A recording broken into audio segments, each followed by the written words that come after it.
ஓம் சாய்ராம். ஜெய் சாய்ராம். என் அன்பின் சாய் குடும்ப உறவுகளே, எனக்கு கேட்கும்படி மிக சத்தமாக நீ என்னை அழைக்கின்றாய். நான் உனக்கு தெரியாமல் மிக ரகசியமாக உன்னிடம் வருகிறேன். நீ எந்த திசையில் செல்கிறாயோ அந்த திசையில் உனக்கு முன்பாகவே சென்று உனக்கு நான் காட்சி தருவேன். என்னுடைய குழந்தையை காப்பதை தவிர வேறு என்ன வேலை எனக்கு? பொறுக்க முடியாத அவதியும் அதையொட்டி உன் மனதில் எழுகின்ற கோணல் சிந்தனைகளும் உயிரை மாய்த்து கொள்ள நினைக்கும் எண்ணமும் என்னை மன வருத்தமடைய செய்கிறது. உனது துக்க குப்பைகளை மூட்டை கட்டி தூர போட்டுவிட்டு என் பாதங்களை பற்றிக்கொள்.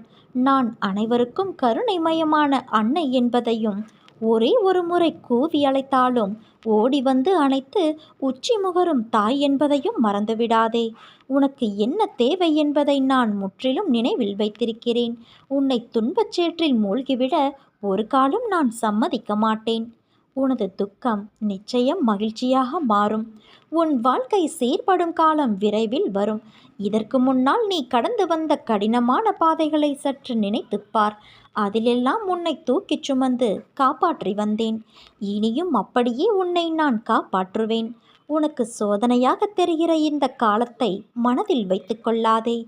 என் அற்புதங்கள் இனி உன் வாழ்வில் நிகழ்வதற்காக ஏற்பட்டுள்ள ஒரு வழிதான் இந்த சோதனைகள். வாழ்க்கையில் சலிப்பும் வெறுப்பும் கொள்ளாதே. மனம் புண்ணாகி போனதே என வருந்தாதே. இதோ என் மென்மையான கரங்களால் உன்னை வருடிக்கொண்டு உன் பக்கத்தில்தான் நான் உனக்காக இருக்கிறேன். மிக விரைவில் உன்னை பொன்னாக்கும் நாள் வந்து கொண்டு இருக்கிறது என் தங்கமே. உன்னுடனே நானும் வாழ்கிறேன். நீ சிரித்தால் உன் சிரிப்பை பார்த்துவிட்டு என் மனம் சந்தோஷமாக சிரிக்கும். நீ அழுதால் உனக்கு முன் நான் உன் சாய் தேவா உனக்காக வலியை தாங்குகிறேன். இப்படி உன் மனதில் எல்லா உணர்வுமாய் என் ரூபத்தை வைத்து நீ நேசிக்கிறாய். அப்படி இருக்கையில் என் உயிரே நீதானே. உன்னுள் உனக்காக வாழ்கிறேன். என் குழந்தைகளின் அனைவரின் இதயத்திலும் நான் இருக்கும்போது எனக்கு எப்படி மரணம் நிகழும்? வழியில் நீ கதரும் ஓசைக்கு நான் எதிர் ஓசை கொடுத்து வழியை ஏற்கிறேன். உன் வழிகள் உன் துன்பங்கள் என்பது எனக்கானது. என்றும் நீ மகிழ்வோடு வாழத்தான் உன் சாயப்பா நான் ஆசைப்படுவேன். என்றும் உனக்காக உன் அம்மாவாய் அப்பாவாய் நான் இருப்பேன்.